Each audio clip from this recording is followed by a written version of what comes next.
I had the good fortune of being raised by a powerful praying mother, unfortunately in a single parent household, mired in poverty, and I was a disillusioned youngster. My mother said I was always optimistic, but I was a bit distracted from the core principles of success, education, and faith. As a matter of fact, as a freshman in high school, I flunked out. I failed world geography and civics being the study of politics, and I will say that after 7 years in the United States Senate, I'm confident that I'm not the only one that failed civics in the U.S. Senate. But I got back on the right track with a powerful conservative mother, and then shortly thereafter met John Moniz, a Chick-fil-A operator, who started teaching me conservative values from a business perspective. And that, coupled with my mother's faith, really led me to A, accepting Jesus Christ as my Lord and Savior on a small football scholarship at Presbyterian College, and B, engaging in the business world where I understood that individual responsibility leads to highs and opportunities that I could not have dreamt about as a youngster. What a powerful story of two amazing adults who invested in you. One, maybe because she had to, she was your mother, but another one who was a restaurant operator. He didn't really have to care about you or invest his time and his energy in you, but he did, and it made all the difference in the world. What did he tell you? Give me some of the lessons that he shared with you as a teenager that changed your life. One of the more important lessons he taught me was that you can think your way out of the hardest circumstances you find yourself in.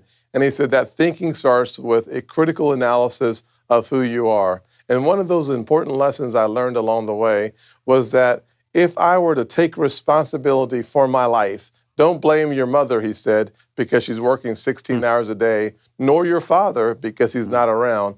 He said, take responsibility for where you are. Those who are responsible for their problems, they also are responsible for the promise that comes out of the problems. He said, if you see obstacles in the mirror, one day you'll see opportunities in that same mirror. And he taught me James 2:17, that faith without works is dead. It's not enough to say what you believe. You have to have the corresponding activities that lead in the direction of your convictions. I hear such power in that message. I also think, Senator, that your life could have been very different had it not been for your mom. And a lot of people would look at your biography and say, single mom, growing up in poverty, this kid is a victim. You don't sound like a victim to me. The good news is you can be a victim or you can be a victor. You cannot be both. And one of the challenges that my mother presented to me was if she was willing to work 16 hours a day as a nurse's aide, basically a maid changing bedpans and rolling patients over, come home from 16 to 8-hour shifts and invest time in her sons, that I would at least have the willingness and the role model to move forward and have an expectation that the best is yet to come. And I will say without any question that positive role model, that there's dignity in all work, that hard work pays off. Even if you can't see your dreams, hold on to the vision that you have in your heart, and one day you'll see them manifest in the outside world. It really comes back down to Proverbs 29:18 is the lesson she was teaching me, that without a vision, people perish. Let's apply that lesson from your book, Opportunity Knocks, to the current situation we're in with the pandemic. So many people are out of work. I mean, it has devastated our economy. What are some messages of hope that you can apply from your own experience and from the book that you've written that'll help people understand that this isn't the last chapter of their lives? I'll say that as a senior in high school, I fell asleep driving my car, went through the windshield during rush hour traffic on the interstate. I was eastbound, flipped through lanes until I was heading westbound, broke my ankle. I thought life was over. And the truth is, it was that moment, that devastating moment, when in fact the next year I accepted Jesus Christ as my personal Lord and Savior. What I've learned in the middle of crisis, even this pandemic, is there's always a silver lining. There's always opportunity knocking. The question is, will we open the door? And when you open the door, what will happen is in this country, we'll have a V-shaped recovery. Said differently, the bounce back or the great American comeback story will be written for ages because we will not only survive, but thrive as it relates to the outcome of this virus.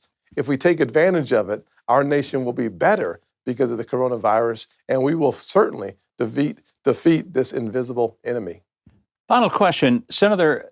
There seems to be increasing evidence that this virus originated not from the wet markets, but perhaps from a biolab near Wuhan, China.